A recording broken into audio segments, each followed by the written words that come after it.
Yo, we here. We're gonna do another mock draft.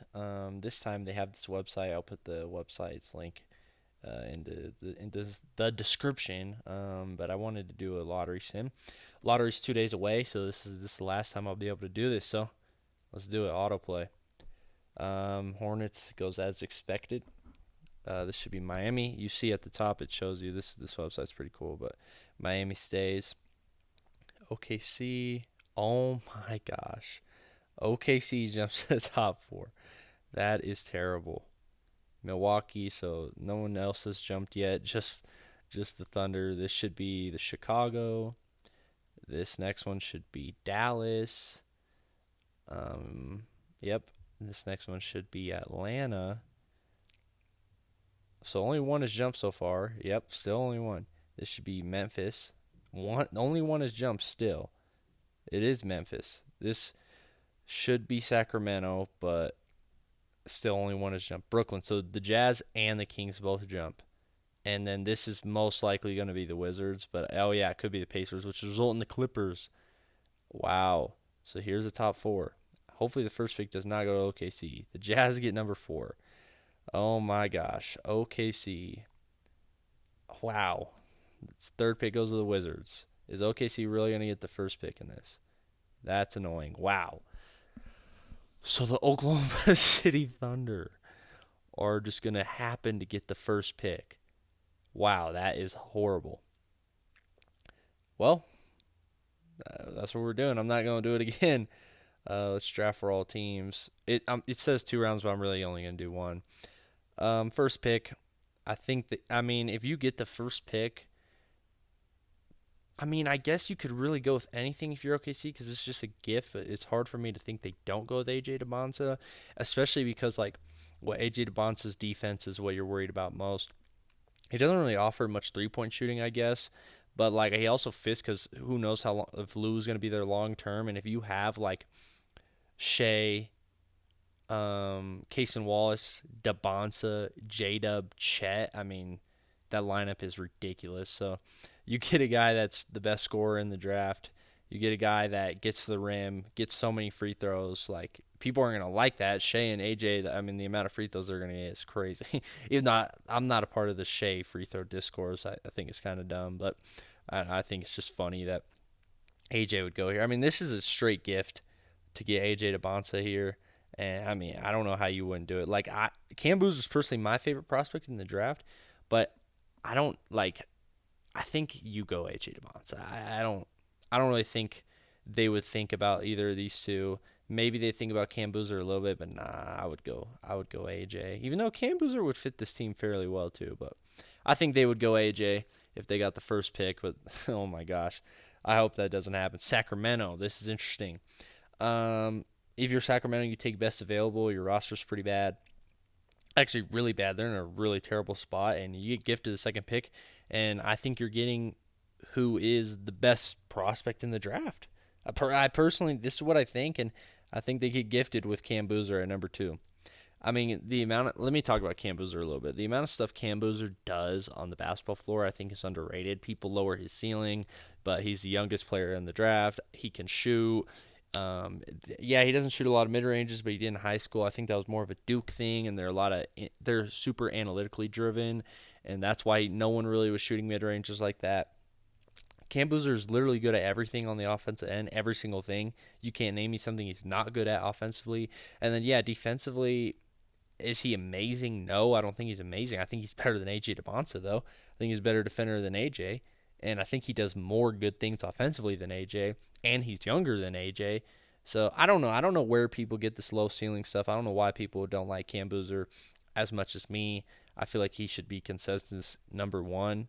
Maybe consensus 1 or 2. I don't know how Darren gets ahead of him, and I like Darren, but I don't know. I get the AJ thing, but I still think Cam Boozer's better. He's fantastic, and Sacramento finally gets something good, even though I would feel bad for Cam to have to go to Sacramento. 3. This is quite interesting, actually, because Darren and Caleb, I think this is probably going to be closer, like a harder decision than I think. Because Caleb, like with the combine and stuff, and seeing his measurements and seeing him move, and if he shoots the ball well at all, I think he could have like some real discourse to go number 3 over Darren, especially because of all the health problems with Darren and what he's had happen. And I don't think that would be smart. I think the smart thing is Darren, but I definitely could see Caleb Wilson go number 3. And that's another thing I want to do during this mock, just talk about like the ranges of where I think these players could go as well. I'm gonna go with Darren because I just, if you're Washington, I'm gonna believe that they wouldn't pass up on a guy like Darren Peterson. But I'm telling you, I really could see Caleb Wilson go here, and it wouldn't surprise me at all. But I am gonna pick Darren for this. Utah. This is also a prediction, by the way, not what I would do. Utah, I think this is really easy. Utah struggles defensively. They obviously prioritize size. Caleb Wilson does both of those. He's a functional athlete, and he's just a really good basketball player. Yeah, he can't shoot, but you already have a lot of shooting on this team. You need a guy that can actually defend, and again, he has crazy good size, which Utah obviously likes by getting Larry Markkinen, Jaren Jackson Jr. They're probably going to retain Walker Kessler. Like, they drafted Cody Williams. Ace Bailey has good size. Like, they obviously prioritize size, and Caleb Wilson just gives them more of that. So, I mean, this is also, you're not going to go with any of the other players. Caleb Wilson is by far the best on the board, and I'm a Jazz fan. I would be really happy about this. Caleb Wilson would excite me a ton, and I would actually be really excited about this, even though, of course, you want one of the top 3. But Caleb Wilson would be an awesome fit to this team as well. Number 5, the Clippers. This is a really hard one because, the Clippers, they traded for Darius Garland, right? Young point guard. So, and you see a lot of the board right now is a bunch of guards. Darius Acuff, Kingston Flemings are like my best available. These are my best 2 available. But I'm thinking from the Clippers' perspective, and maybe they're thinking like, yeah, there's a world where we could keep Darius long term because Darius is a really good player. Do they keep Kawhi? I don't know. I don't think you think about Kawhi, but they might think about Darius a little bit. Like Darius and Darius, Garland and Acuff, they can't fit together. Kingston and Darius, I mean, like maybe, but Kingston's a little small. And Darius is really small, so I don't know if I like that. I think this is Keem Wagler. He's bigger. I think he could project more as a 2, even though he did a lot of his production like with the ball. He didn't really get assisted. Like most of his baskets were by himself creating, but that's okay. You don't necessarily need to be assisted.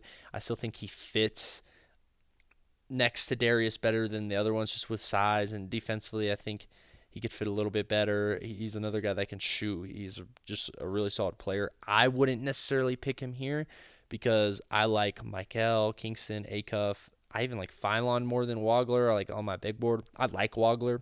But, he's not the – let me just show you. Let me just pull this up, actually. I'm on Keem Wagler right now. His rim percentage is not that good, only 55%. If you look at like a Darius Acuff, it's going to reload. A Darius Acuff and you go to his shot chart, he's 61%. And obviously his three-point percentage was higher, even though Keem Wagler's was really good.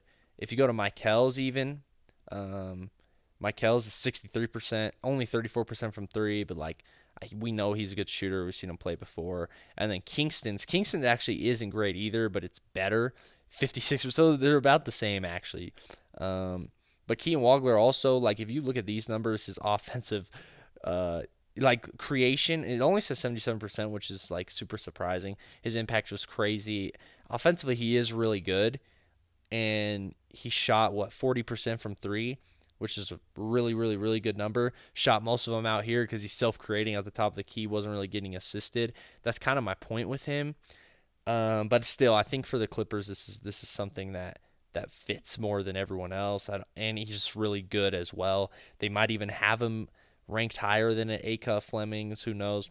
And I also think if you are projecting Garland to be there long term, this is a guy that could play next to Darius Garland.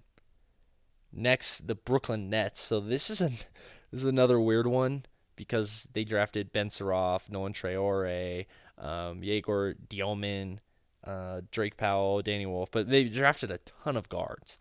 So it's like, Yegor, I do see Yegor more as like an off-ball player. Honestly, he could be a shooting guard, but that means like Traore, Saroff, like these guys are.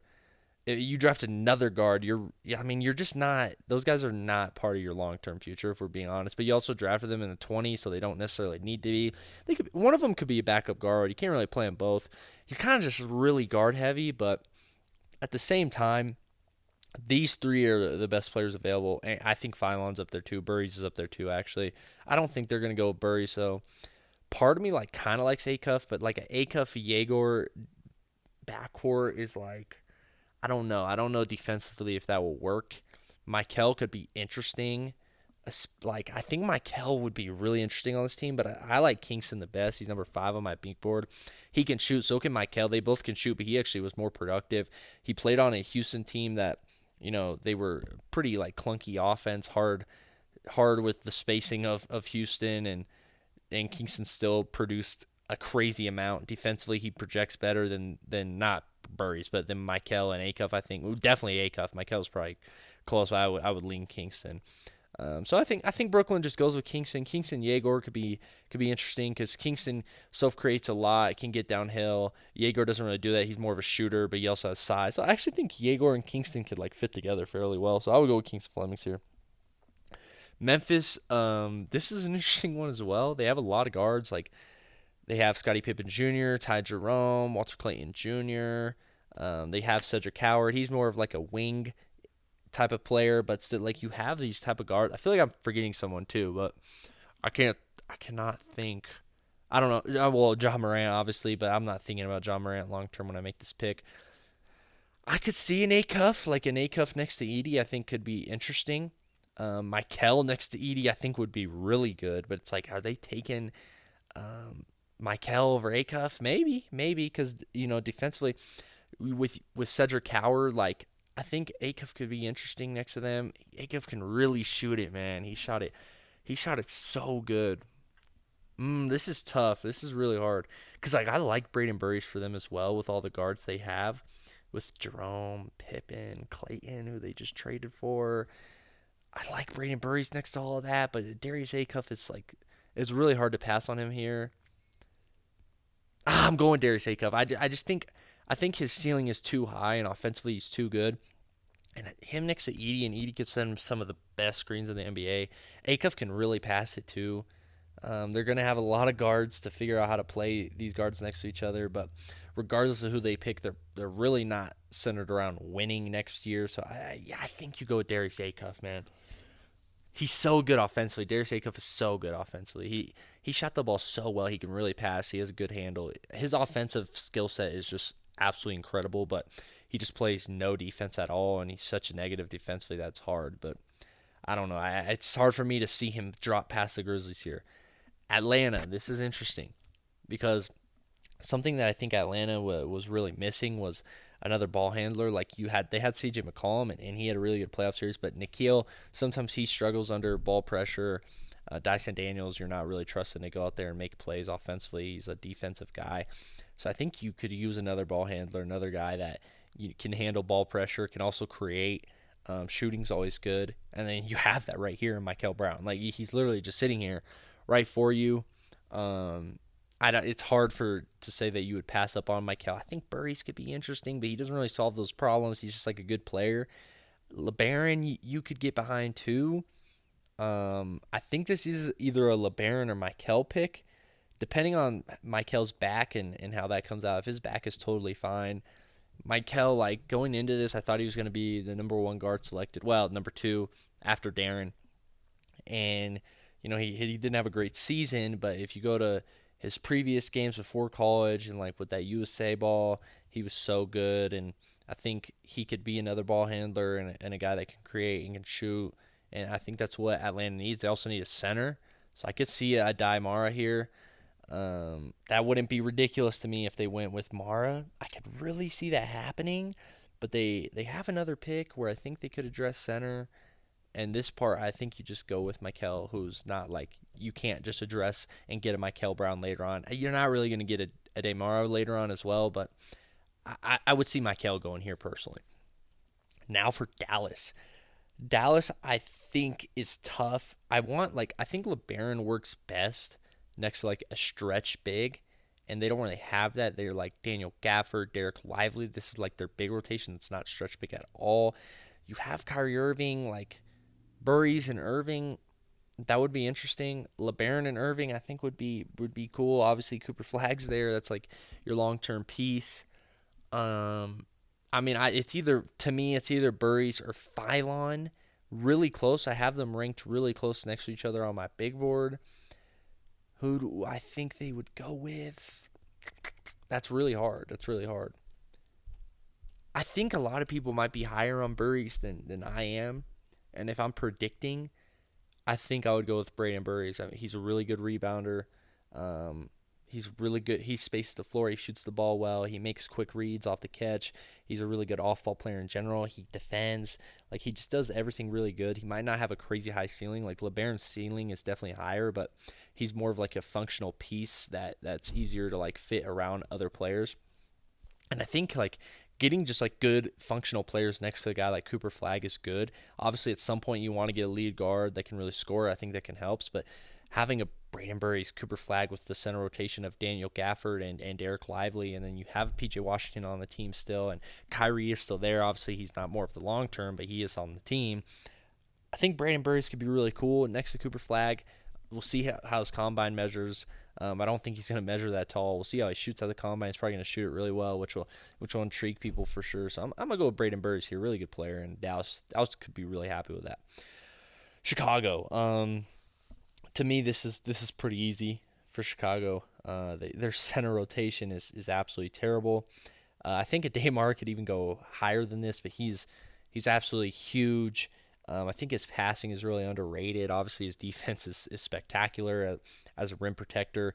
Offensively, he rolls really well. He has really good hands. He's a really good lob threat. Again, like you can pass it to him at the mid, but like sometimes I'm gonna compare this to Rudy Gobert. They'll pass it to Rudy Gobert, like off the pick and roll in the middle. And Rudy Gobert's gotten better, but like earlier in Rudy Gobert's career, he could never make the pass. Ade Mara is someone that he can pass out of the post. He can pass out of, like, you pass it to him in the roll. He can make the right read. Ade Mara is really good. He can really pass. He can really defend. He rebounds. He's a lob threat. He rolls super hard. His screens are fairly good. And for Chicago, I mean, you have a ton of guards. Obviously, I don't know if you're necessarily like thinking about a lot of these guards as long term, but still, you need to address center at some point. Center is so important to winning in the NBA, and you get a guy that could easily have went higher in this draft, and you get him here at 10. And that's a guy that I think they would have drafted at 9. They fell in the draft and get a guy that I think they still would have picked anyway in a Daymar. Next with Milwaukee. Okay, see, so this is a pick I absolutely love. I know some people would probably disagree. Probably not, actually. I think a lot of people will agree. I think LeBaron. So I'm going to go with LeBaron, but the reason why I love LeBaron so much for Milwaukee is because I think he works best and will work best next to a stretch big. They're going to have Miles Turner there long term. I mean, they just signed him to a huge contract. He's not going anywhere. And yeah, Miles Turner had a disappointing season, but at the same time, I think he would help LeBaron Phylon. It would just give him some more space to drive. I thought a lot of the time at Alabama, like he would drive and there would just like be people in the way. Playing next to a Miles Turner, I think that helps. Having a stretch big next to him, he has a really good handle. He's really crafty offensively. Defensively, I think he took a step back from last year, but that's because he had such a higher load offensively. I think he has defensive instincts, and I think he has some defensive potential in him. But offensively, I mean, he was absolutely amazing. He's just like calm offensively. His handle is so good. He gets by people with ease. He could really shoot it. He could get to the rim. He's just a really good player. I have him ranked higher. Like for me, I could have seen him go 7. I could even see a world where he went 5. Like I think he's that good. I don't think he's gonna go 5, and this is my prediction. So I mean, I have him at 11, just based on prediction. Me personally, I mean, I have him ranked what? I think this is updated at 8 on here. Oh no, this isn't updated. Okay, this big board is not completely updated, but I would have him around 8. I probably would still have him at 8, maybe 9. But for Milwaukee, I mean, you got to be super excited. I know that they have Ryan Rollins. Like, I know they have some guards that they feel okay about, but there's no way you're passing up on Phylon because you have Rollins, who had a breakout season. Who knows about Giannis Antetokounmpo? If Giannis does stay, which he probably won't, but if he does, him and Phylon long term could be really fun too, because Phylon I think is just going to be a really good player. So yeah, I'm going to go with LeBaron Phylon till Milwaukee. Golden State.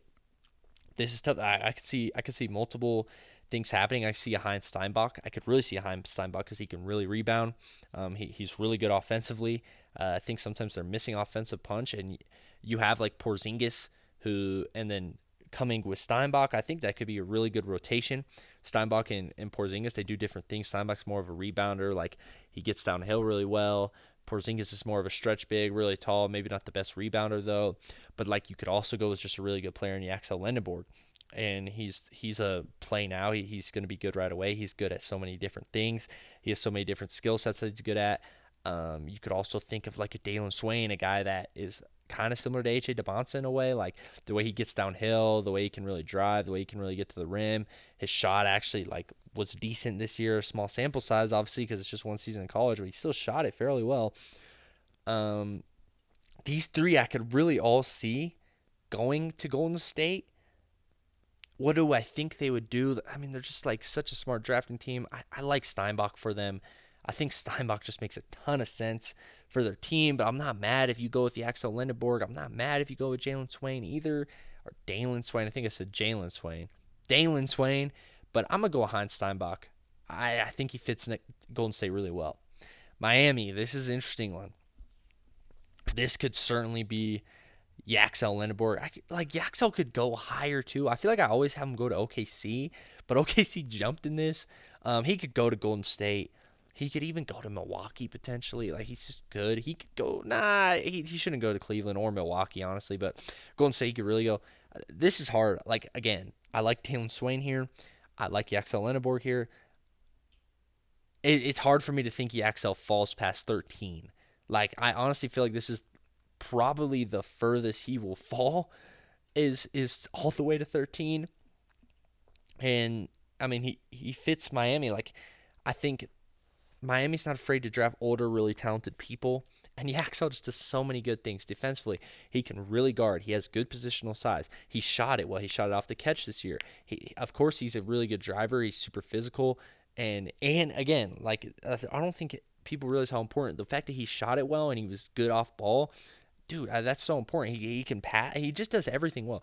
He's obviously I don't think his ceiling is insane, but he's just gonna be a really good functional player. And it's hard for me to see him fall past the Miami Heat here, so I'm gonna go with the Axel Lenneborg, but he could easily go higher. Charlotte. This is tough. There's a couple ways they could go. Obviously, I think they could go big man. Their big man rotation isn't the best. Quaintance, like I think you could go with Quaintance. I think you could go with Merez. He gives you some physicality. Quaintance could give you some defense, potentially. I could see even a Chris Sinak. I personally would like Henry Vasar for them, even though I don't think he's going to go this high. I think Dalen Swain makes a lot of sense. They have a lot of guys who shoot threes and shoot a lot of threes. LaMelo Ball shoots a lot of threes. Con Canepo obviously just led the league in three-pointers made. Brandon Miller shoots a lot of threes. This is a guy, if he shoots it as well as he can, he's not necessarily like switching your identity, which is shooting threes, but he gets downhill so easily. Defensively, I think he's really good, which could help them. And he's going to get to the rim. He's going to get free throws. I think he fits Charlotte well. They have another pick, and at that other pick, they're certainly going to address some size. 100% they will address some size at their next pick. But I think Taylor Swain, this will be a home run pick for the Hornets. I like him a ton.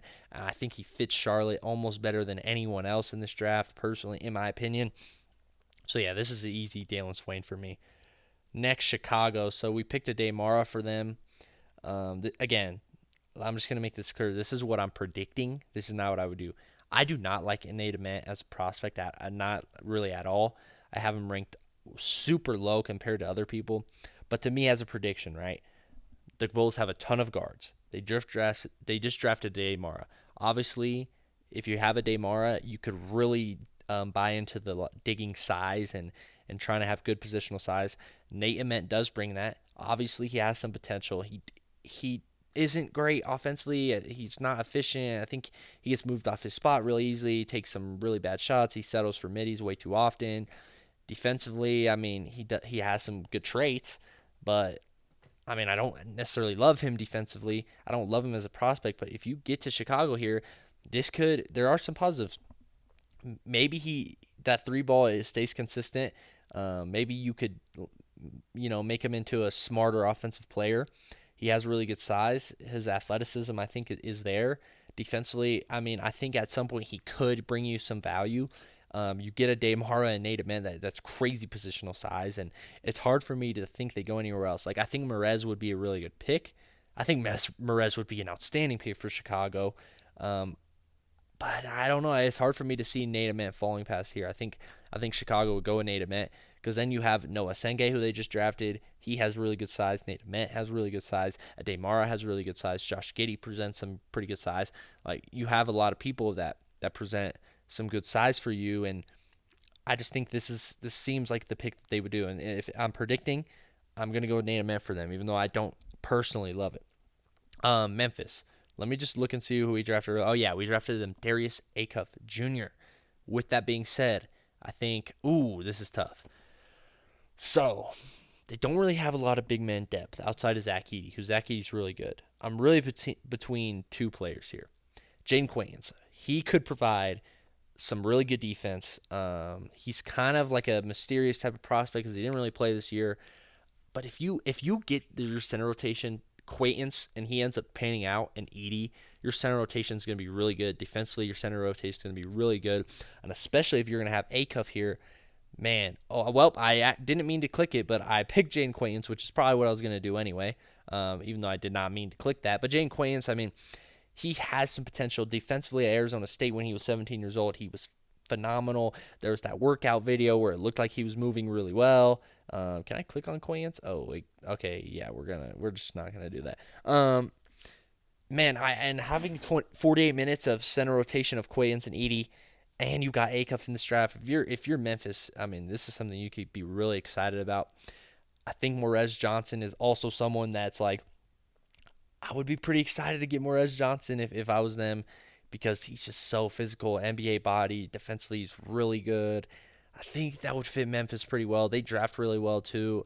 I could see them taking a Morez Johnson, but I think Jane Quaintance is really good for them as well.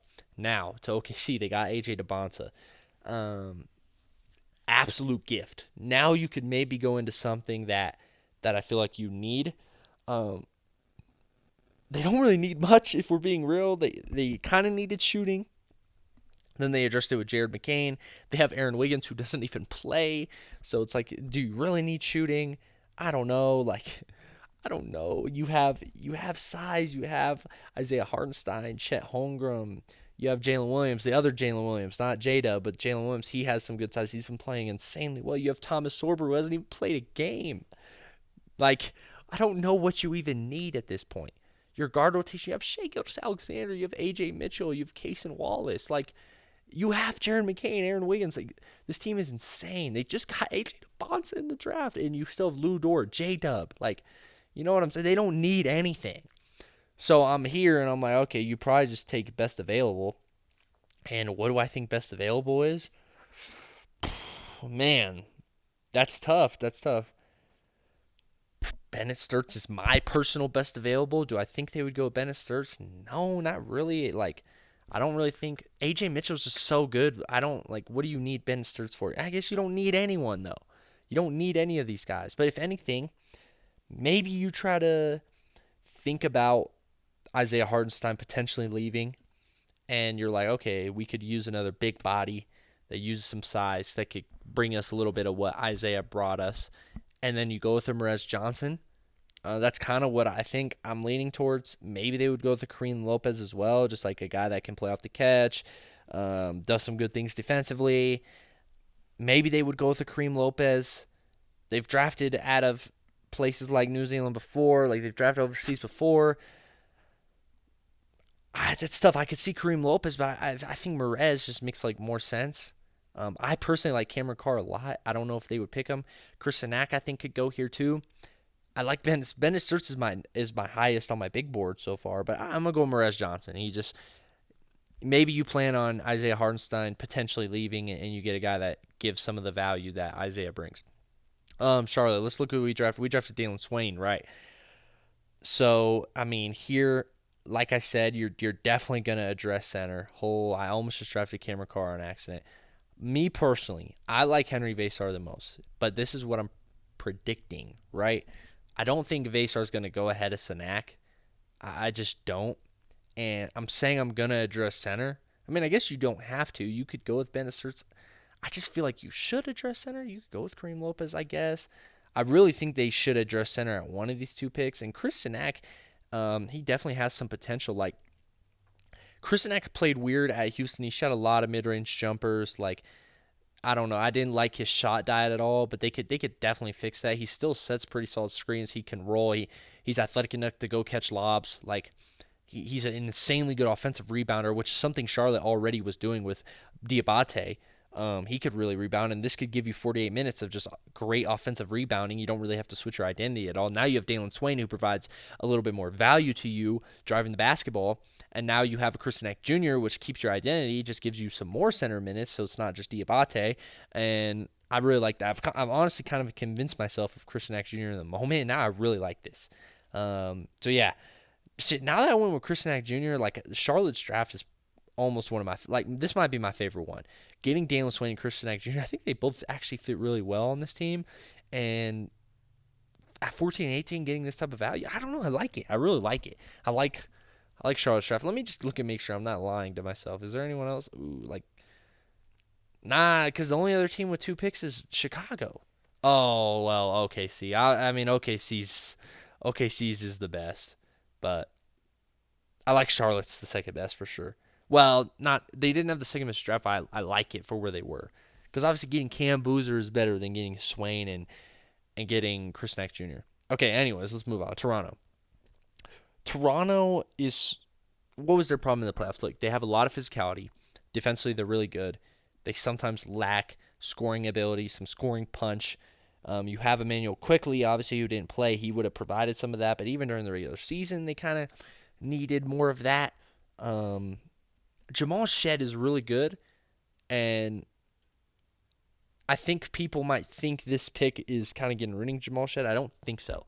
I'm going to go with Ben Sturts, right? And I'm going to explain. I think you can play Quickly, Sturts, and Shed. I think you can play all three of them. Not at the same time, obviously, but I think all three of them can play. I think Sturts and Shed can play together. Shed is smaller, but he plays bigger, and the way he impacts winning, you wouldn't think he's a small guard. Like, Shed is just really good. I really liked him out of his draft class. I don't know how he fell as far as he did, but a home run pick for Toronto. I think they're really good at drafting. They just drafted Colin Murray Boyles, who was an absolutely amazing pick. I like Jacoby Walter personally out of his draft class. You know, he maybe hasn't turned out to be the most fantastic player ever. I mean, he had a pretty good playoff series, but I liked Jacoby Walter personally, and I liked the pick. They picked Scotty Barnes, and Scotty Barnes is absolutely fantastic. I think they have a really good scouting department. Ujiri actually just left, but still, I think they know what they're doing there. And Bennett Sturts is fantastic. He's such an efficient player. They had like the slowest pace in college basketball, and he led everything. You know how much pressure is on a player when you're running down the shot clock every single time. He's an insanely good passer, really good shot maker, can really shoot the ball, can really handle the ball. Defensively, I actually think he's pretty solid. I think people don't think he's solid defensively. I don't agree. I think he is pretty solid defensively. And having another guy that is really good offensively, just gives you another offensive juice, which is something you need. He's a really good basketball player. I personally have him ranked at like number 10 in my big board. He's fallen to 19. Like, this is just a really good player, and you're getting really good value at 19 getting Ben Sturts here personally. And I don't think they would pass up on that. Now, San Antonio. Okay, if we're looking in the playoffs right now, right, with San Antonio, what do I think they're lacking? I think they're lacking definitely some size. You have Victor Wembanyama, and then you don't really have some size. You have Julian Champagny, you have Devin Vassell, you have Stephon Castle. Castle's definitely some size, but I'm saying, and then with De'Aaron Fox, you're missing Dylan Harper. His decent size. Keldon Johnson has decent size. I'm not saying they don't necessarily have size. I think they're missing kind of like a power forward or forward-ish with some size, and there's definitely some options here. You have Kareem Lopez. He definitely brings you some size. You have Koa Pete, who brings you some size. And Koa Pete, actually, if Koa Pete was going to work with anyone, I think next to Wembanyama works, because he doesn't really provide any shooting. He takes a lot of these stupid mid-range jumpers, but I don't think that's necessarily horrible. Defensively, I think he's really good. He definitely provides you some size. They have Carter Bryant, too. Carter Bryant eventually is going to be in there, but I don't think it hurts to get more size, especially with your guard rotation. don't mind a Henry Vasar. I don't even mind a Zuby Ejiofor. I'm starting to like Zuby Ejiofor more and more and more. Like, the more I think about Zuby Ejiofor, the more I kind of like see Isaiah Stewart. I don't know if that's crazy, but that's kind of just like what I see in him. Like, I think he's going to provide so much value. I really like Zuby Ejiofor. I love Henry Vasar a ton, and for this team, I think he would do really good things. You have Luke Cornett though, like you don't really necessarily need a center because he is a straight up center. You could go with an Allen Graves maybe. You could go with Cole Pete. You could go with Kareem Lopez. These are kind of the guys I'm between right now. It's tough. What I think they're going to do, I kind of think they would go Kareem Lopez, and I actually kind of like that because at least Kareem Lopez could provide you some sort of shooting potentially, and he still gives you that size and physicality that Kobe also brings you. Kobe probably brings more physicality if we're being honest, but Kareem Lopez also could give you some shooting, and I think that's valuable. So I would go Kareem Lopez for San Antonio for sure. Detroit, like again, they're in the playoffs right now. What is something they're missing? I think they're missing another guy that can handle the ball and can really score and can really provide them some shooting and can really provide them some offensive punch. That's what I think they're missing a little bit. Like when Katie isn't there, who's going to do it? And Christian Anderson's perfect. He shot the ball insanely well this year. Is he small? Yeah, but he has a really good handle. Again, shot the ball ridiculously well. I think this is an amazing fit for Detroit. I actually think the better fit would be Bennett Sturts. I think Bennett Sturts will be an absolutely perfect pick for Detroit, but Christian Anderson does some of the same things, and I really like Christian Anderson here for sure. I don't think they could pass up on that. But, I mean, I don't know. Like, maybe there's a world where they would go with, like, a Kobe, even though I don't really think that makes much sense. I think Christian Anderson just makes too much sense. Next up, the Philadelphia 76ers. Man, this is kind of hard, too, because I think center could really use center. Joel Embiid, like, obviously you have him, but, he's coming down the stretch. His body's kind of failing him a lot. Henry Vasar's so talented. He's so talented. Next to Tyrese Maxey, you have VJ Edgecombe. Yeah, Paul George isn't really long term, but you have Kelly Oubre Jr., you have Quinn Grimes. Like, I think Henry Vasar is just so good. I don't know if everyone's going to agree. I don't know if scouting departments will agree with me on Henry Vasar, but I like him so much, and I think this would be such a home run pick for Philly. And just because I would want Philly to do this so bad, I'm going to personally do it, even though I don't know if they would do it. But because of how bad I would want Philadelphia to pick Henry Vasar, I'm just going to do it because I think it's so smart. Atlanta. Who did we have Atlanta taking? Michael Brown Jr., right? Man, see, here's the thing. I kind of would like center for them, but it's like Flory. Okay, Flory is technically I could draft him, but I think he's going to go back to school. Zuby's interesting. I don't know if I like Zuby the best for them personally. I like Flory a lot. Like, I like Flory a ton if Flory's going to go in the draft. I would love Flory here. I'm going to just not have them take a center, even though I think that's what they need. If it was me personally drafting, I'm going with Flory Badunga, but I'm not going to do it. They already got a ball handler in Michael Brown. They got a guy that can shoot. I think more shooting isn't bad, especially when you have Dyson Daniels, like, providing some more shooting, some more size. I don't think that's bad at all, especially with Jalen Johnson, the way he can play make. Man, I don't mind adding just like some good players. I think Allen Graves could go here. He gives you some size. He definitely gives you some shooting, shot the ball insanely well. I think you go with Cameron Carr here too. I really like Cameron Carr personally. I'm a Cameron Carr guy. I think I would lean more forward for them personally. That's why I like Allen Graves a ton here, especially because his analytics. If you're analytically driven at all, you're gonna love Allen Graves. And Kobe doesn't provide any shooting, so I wouldn't go with Kobe here. I'm going to go with Allen Graves. He gives them everything I'm saying that they could potentially use. Next, the New York Knicks. That's interesting. New York. Like, Jordan Clarkson's really not there long term, so you could use another bench guy that can just shoot. Like, a lot of the things they do, like with Deuce McBride, they got guys that come off the bench and they just can space the floor and they can shoot it. They can make big shots when you need, and they can defend, right?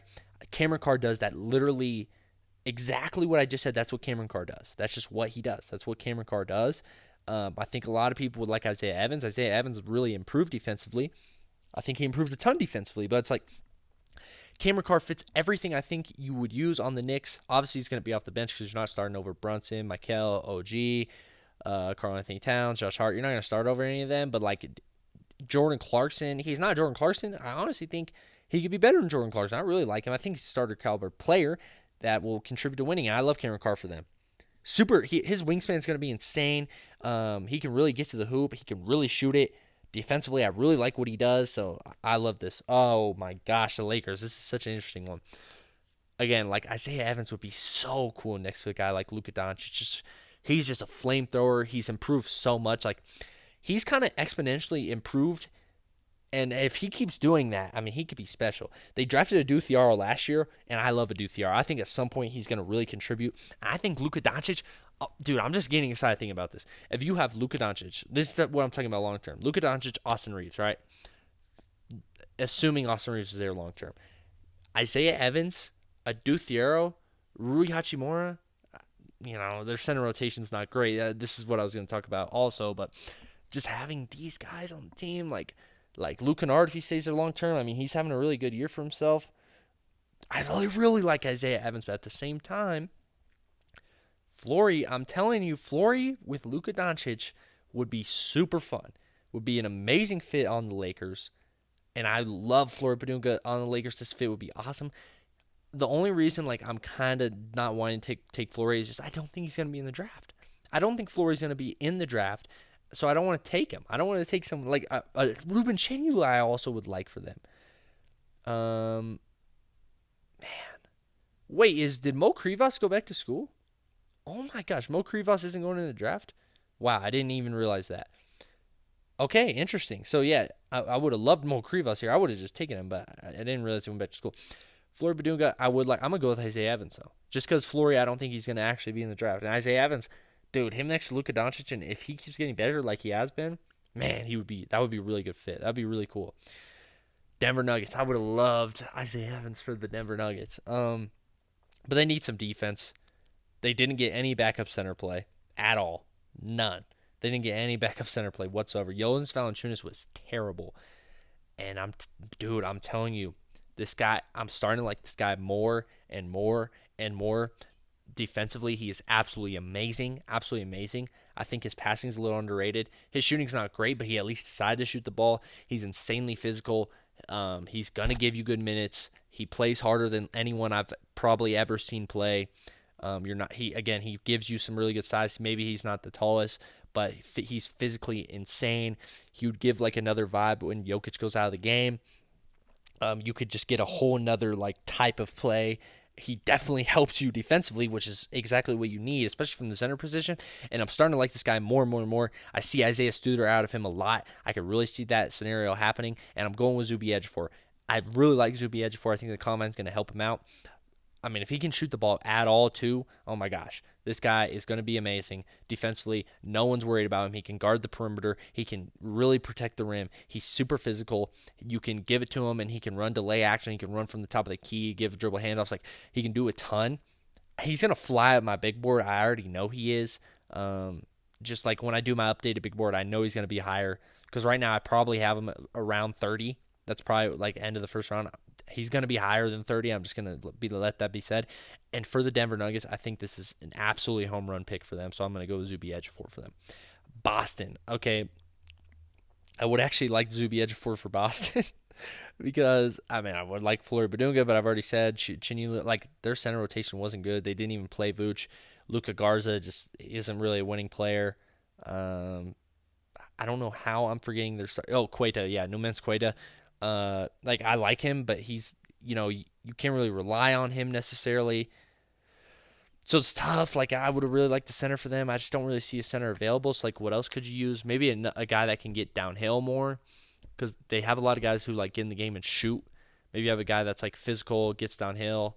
Tunde Yesufu does that, even though I don't like Tunde Yesufu, and usually they draft better than that. I don't hate Alex Karaban. I don't hate Milan Cilovic because if you're going based on, fit, then yeah, these guys will shoot the three. These guys are smart. I like Karaban a lot, actually, for them. Malik Thomas could do some things that they like to do. Cole Pete's interesting. I don't really think Cole Pete screams Celtic to me. Neither does Tunde Yesufu. Man, this is really tough for me. I think I'm just going to go, even though I don't think Alex Karaban's going in the first round, even though I think he should, but I don't think he is. Another guy I personally like, is he not here? Oh, yeah, Billy Richmond. I love Billy Richmond. They have him at 55. I love Billy Richmond. I think he could be really cool on this team, actually. I don't think they would do it, though. Oh, man, this is a really hard pick for me. Oh, man. Again, this is a prediction. Maybe they would just take the swing with Koa Pete, add some physicality. Maybe he could drive a little bit. No, this doesn't scream Celtic to me. That doesn't scream Celtic to me at all. At all. Abuka Akori, does he scream Celtic to me? Like, no, not really. You know what? This is where I'm just gonna go with Flory because all these other. No, I'm not because I would have picked Flory earlier. I'm going with Caravan. Caravan's the only guy here that I'm like, okay, yeah, that makes sense for Celtic. You know what I'm saying? Like, no one else was screaming Celtic to me except Caravan and Momcilovic. Like, he just fits the system. None of these other guys do at all. Like, they're not providing them any value. There's no center here unless I was taking Flory, but I already said I wasn't going to go with Flory. Let's just move on from the Celtics. I picked Caravan. That's probably too high, but I think he fits. He's a really smart basketball player. He's a winner. He can really shoot the ball. He makes good decisions, and he fits the Celtics basketball. Minnesota. What can Minnesota use? They could use a guard, for sure. They could certainly use a guard because they're not going to have Dante DiVincenzo, Mike Conley. Who knows if he plays another year? He might retire. And then you're leaning on Bones Highland. Like, Ayo Dosunmu's really good, I guess, but he's not a point guard. You can't lean on Bones Highland only. Like, I think you need to have at least another option. Chris Finch doesn't really play young guys like that, but at least have an option. You know what I'm saying? Malik Thomas, maybe they would go with. I mean, he could shoot. I think he's more of an off-ball player, though. Abuka Corey is more so an on-ball player. I think you could help him defensively because you have Rudy Gobert, Jaden McDaniels. Like, you have guys that can help him offensively. I think Abuka Corey could make some sense here. I like him more than Malik Thomas for the Timberwolves. I could also see him go with like a Tonde Yesufu. I kind of like Milan Momcilovic for them too, because sometimes they lack shooting. Man, now I'm kind of convincing myself to go with Momcilovic. But then again, like, you're starting Ayo Dosunmu or Bones Highland at the point guard, and Ayo Dosunmu is a really good player, not a point guard. I'm going to Abuka Akori, even though I really like Momcilovic for them. But Akori, like, he could be a guy that could give them some point guard minutes. And, defensively, you're not as worried because you have a lot of defensive pieces on Minnesota. Cleveland. The thing with Cleveland, man, they just, they seem kind of soft a lot of the time. I don't know. There's something about them. They just, play soft. They don't like James Harden. James Harden can shoot, but he's not like a shooter. Max Strus is a shooter, but he's on and off. Donovan Mitchell's 3-point shot hasn't been falling in the playoffs. They have Evan Mobley. Like, I don't know. Like, could they take Koa Pete? I think they definitely could. I mean, is Koa Pete gonna fall this far? I don't know. Probably not. I'm just gonna pick him. Like, he could bring some physicality for them. Defensively, could help them out. I don't know if Koa Pete's gonna fall this far, but where do I have him going? Like, I don't like him. Like, maybe he would have went to Boston. I just don't like him for Boston. Maybe he would have went to Minnesota. I don't like that either. I don't know. I don't know where Koa Pete necessarily goes. So I don't know. I'll pick him for Cleveland, even though I don't love that. But he's not gonna fall out of the first round. There's no way. And for Dallas, what did we do for Dallas? I do not remember. Braden Burries, right. We went with Braden Burries. So you could go with Malik Thomas. He gives you some shooting, but he's not really a point guard. Tyler Tanner's interesting. Joshua Jefferson I don't really like, honestly. Momcilovic could be interesting. You get a guy that can just really shoot the ball. Oh man, I like Momcilovic. I kind of like Momcilovic for them. Cooper Flag, Momcilovic, Braden Burries, Kyrie Irving. Like, you just got some shooting there. You got Braden Burries who could guard already. Like, Momcilovic doesn't do anything but shoot. But you could get some 18 minutes out of Momcilovic and just have an absolute sniper out there that you can't help off of, and that could help open up some space for a guy like Cooper Flag. I think that makes some sense. I'm going with Momcilovic here. I'm not going to do the second round, but I will talk about some prospects. Some guys I like personally. Some guys that I'm not going to try to be negative, so I don't really like this group of people. I think Malik Thomas actually could provide some value because he can really shoot the ball. So I like Malik Thomas more than I like Jefferson Allen or Yesufu, but I'm just going to move on. Braden Smith is a guy I really like. He's an absolute genius in the pick and roll. He knows how to run the pick and roll. The pick and roll is becoming more and more effective and something that teams are doing on more of a game-to-game basis. And Braden Smith can do that. Yeah, he's small. It's going to really matter how he can play off the catch because he didn't really do that at Purdue. He's always on the ball. But I could see him being T.J. McConnell. Like why couldn't he be a T.J. McConnell level player? And T.J. McConnell was a really high contributor to a finals run, almost a finals win.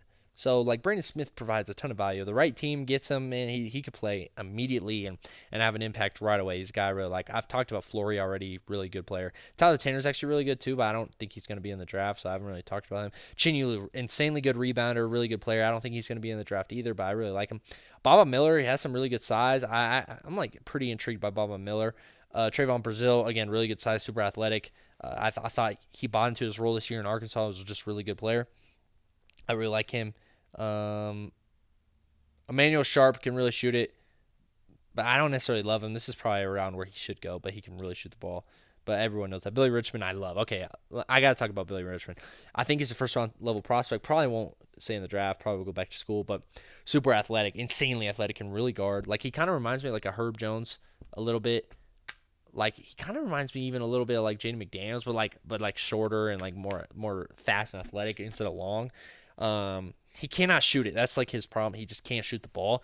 But dude, if he could ever find like even a corner three, bro, like he could be like what Derek Jones Jr. is for the Mavericks. Like, I feel like he could do that. He could just sit in the corner, hit corner threes, and then he's gonna defend. He is ultra athletic. He can really get downhill. He can really guard. Like, dude, he's just someone that will be impactful, man. I really like Billy Richmond a lot. And all he would need is a corner three. That's it. If he develops any sort of corner three, he's going to play. He could even be a starter level player. And I think he's a first round level talent. I really do. I really personally do. Let me just keep looking.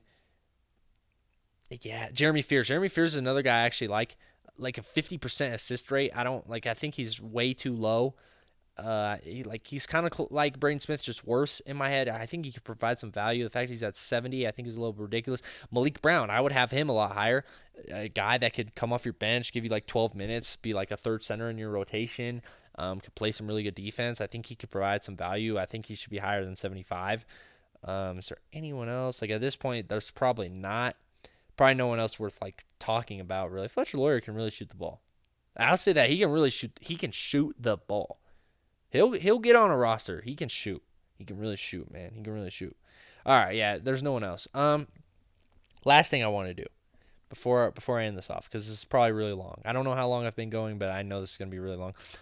The last thing I want to do, I want to talk about where I think the highest these prospects go and the lowest. I'm gonna go through literally every single one, and I'm just gonna say where I think their range is. AJ DeMonta, 1 or 2. Cam Boozer, 1 to 3. Darren Peterson, 2 to 4 potentially. Caleb Wilson, 4-3. I mean, he's either gonna go 4-3, maybe fucking 2, but I doubt it. 4-3 most likely. Keen Wagler, I can see him anywhere from 5 to about 8. This is kind of his range to me, 5 to 8. Someone's gonna take him in this range, 5 to 8 for sure.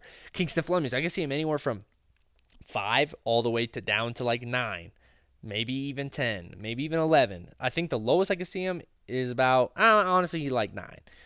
I think he's 5 to 9. That's what I think his range is. Darius Acuff, 5 to like 11.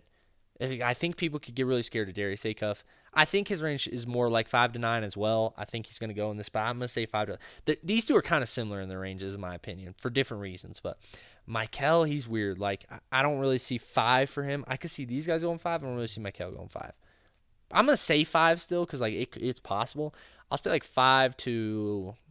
Like, dude, I could see him going like 13, depending on the back. He has a wider range, I'll say that. Braden Burries, I can see him even going 5. Like, call me crazy. If Utah gets the 5th pick, I can see Braden Burries going there. So I'm going to say 5, but like probably 6, more to like 10. That's kind of like what I think his range is. I don't think he gets to 11 ever. Then you get Ademara. He's interesting. I can see like 6 at the highest, depending on who's picking, all the way to like 14. I don't think he falls out of lottery. I don't honestly think he's going to get to 14, but again, this is just like a range. LeBaron Fallon, I could see anywhere from like 6 to 7 to like 13, 14. Like, that's kind of what I think his range is. I'll say like 6 to 14 is like what I think his range is personally. Steinbach, I think he could go as high as like 9, 8. I think he could personally go 8, but he could also fall to like 16, 17. Like, I think that's kind of his range. Yaxel Lenneborg, man, he could go even 9, 10, but he could fall to 14. Like, I think his range is pretty certain. Swain, he's interesting. Like, I see him going like 11, 12. I could see him falling in the 20s. Like, I don't think he should fall in the 20s, but I could see it. Nate Ament, weird. He could weirdly go like to the Milwaukee, but he could weirdly fall in the 20s if everyone views him how I do. Quayant's another weird one, depending on how he looks when he's in front of like teams and scouts and everything. I could see him going like 14, 13, 12. If he looks really good, I could see him falling like late first round. So he's another weird one. Perez, this is the range. This is the range. There's no way if he is there at 20, San Antonio's picking him. There's no way he falls past 20. That's why unless they trade out, San Antonio will pick him. I'm telling you this right now. If he is there at 20, San Antonio will pick him. I guarantee that. I guarantee it. So I can see him being late lottery, all the way to 20. That's what I think his range is. Chris Neck Jr., late lottery to like late 20s. Huge range. I really don't know where he's going to go. I really don't know because I think there are definitely some concerns with him. It's hard for me to say. Benisters, same thing. Late lottery, I think he could go, but I can see him being late 20s. Honestly, I really do. Kareem Lopez, I think he's honestly going somewhere in this range, like 16 to 24. Like, that's where I see Kareem Lopez going. Christian Anderson, he's weird. This is kind of the highest I see him going, honestly. So I think his range is like early 20s to like late first round. That's kind of where I see Christian Anderson. Henry Vasar, oh my gosh. He could go second round. That's where a lot of people were projecting him. This is probably about the highest he would go, honestly. So 22 to like late second round, even though he should go even higher than 22, for being honest. But this is probably the highest he would go. Alan Graves, dude, I don't know. Alan Graves is the type of player I can see him going lottery, just like the 14th pick. If, it might not actually be the Hornets, but let's say it is the 14th pick, the Hornets select Alan Graves, and I'll be like shocked. I'll be like, whoa. But like, I could see him being that type of player because analytics are insane. But I could also see him going in the second round. You know what I'm saying? So his range is probably the furthest out of anyone. Cameron Carr, I think it'd be early 20s, teens to late first round. That's just kind of what I see. Isaiah Evans, this is his range. 20 to 28. Like, there's no way he falls to 28. 20 to 26. I don't think he falls. 27. 27 is the latest I could see him going. I can see him going at about 20, maybe even a little bit higher. Ejiofor, this is probably about the highest people have him, but yeah, I'm gonna say like 25 potentially to like early second round. That's what I see it. Caravan, this is the highest anyone's gonna have him going. I mean, he could even go 40. Like, he could go mid second round to maybe early first. I doubt it though. Abuka Corey, he could honestly even go a little bit higher. Like, he could have went 21. I could see him going somewhere in like the early 20s all the way to second round. Cole Pete, he could go super early. He could even go lottery damn near to like late first. This is the lowest you're going to see him going. And Manchilovich, this is his range. Late first, early second, that's Manchilovich's range. And yeah, that's going to be it. This is a super long video, but I really enjoy this. And then after the lottery, I'm going to make another one and another mock draft, and I'm going to be really excited. Hey, hopefully the Jazz get the number 1 overall pick, but I think that's going to do it. I'm out. Peace.